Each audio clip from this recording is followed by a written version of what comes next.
Here's my review of Alien Earth Episode 5. This is going to be probably one of the easiest episodes to review and also one of the hardest episodes to review at the exact same time because this episode is so similar to the 1979 original film that there's not that much to talk about. It's basically one big flashback to what happened before, like, when you see the beginning of the show of Morrow and the computer. It's basically that story, what happened all before that. And because it's a flashback and feels so beat by beat like the original film, it's very good. But also, it's very... I remember when I was watching it, I felt almost this weird sense of deja vu. And it took me like 30 minutes into the episode, or 20, 30 minutes, I'm like, this is just the first movie again. Like, from them having, like, their breakfast, like, at the table, and just talking, and just this banter back and forth, it just feels so, just, like, similar, because it's, I mean, and I believe that's obviously 100% intentional, but it just kind of has this weird feeling to it.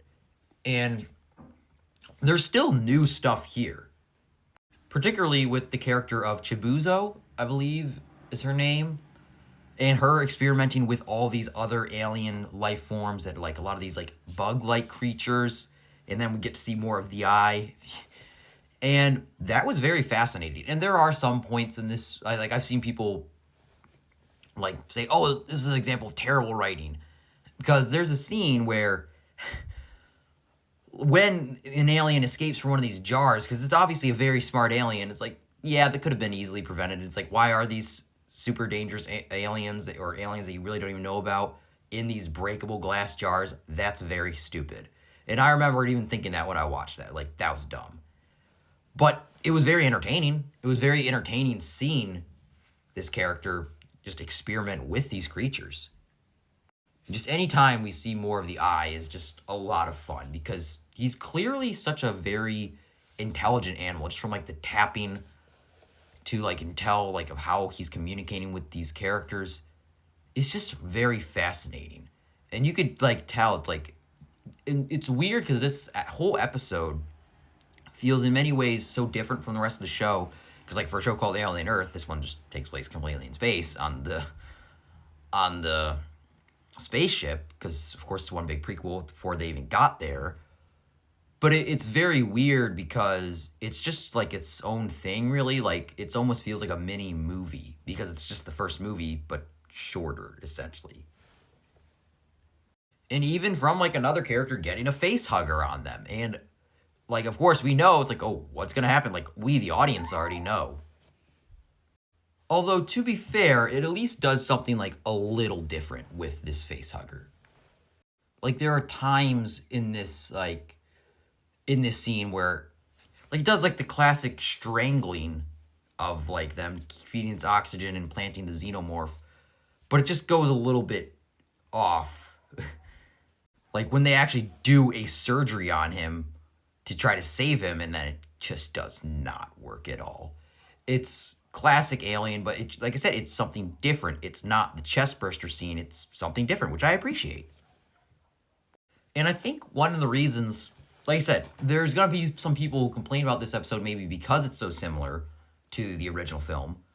And it's kind of a double-edged sword because, yes, there's not much new to this episode that you haven't seen before.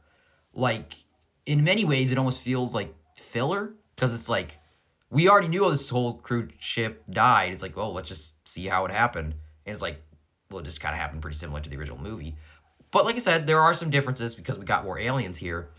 But because of that, I mean, when you're doing basically a shot-for-shot remake, of course, it's not nearly as good as the original film, but it makes for a pretty good episode of TV. And I did just really like our main lead here of Chibuzo. I just thought she was very entertaining. I wanted to know more about her, and she was just very fascinating. I liked seeing all of her experiments. And you do get some xenomorph action in this movie, or I keep calling it a movie, like it feels like a mini movie in this episode, but it's very fun. It's awesome. Like, it kind of feels like a greatest hits of the original film speed running, but just, like, not as good, but still pretty good. So that's why I find this a difficult episode to talk about, is there's not much new here to even discuss. And I do like Morrow in this episode too, like how he's basically communicating with Mother the whole time.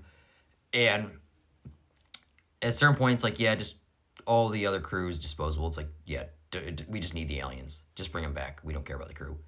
Which is like, yeah, kind of saw that coming in. Like, we already knew that from the first episode, so it just kind of feels like stuff we already knew. There was really no big revelations here. So it's like it kind of just feels like, oh, hey, here's a fun little mini movie. And all that being said, it sounds like I'm complaining a lot about this episode. I'm really not. I thought it was a really good episode, but it's just kind of weird because it's just basically just the same. It's just the first movie again, but as an episode of TV. And because of that, I thought it was pretty good. But yeah, I mean, although it's just very similar to the original, you get some pretty cool new stuff, especially with the eye alien getting some awesome kills in here. But outside of that, there's really just not much to discuss. It really just feels like the first step, like the first movie. But hey, I don't want to keep repeating myself, but yeah, it was good, but just pretty repetitive and familiar.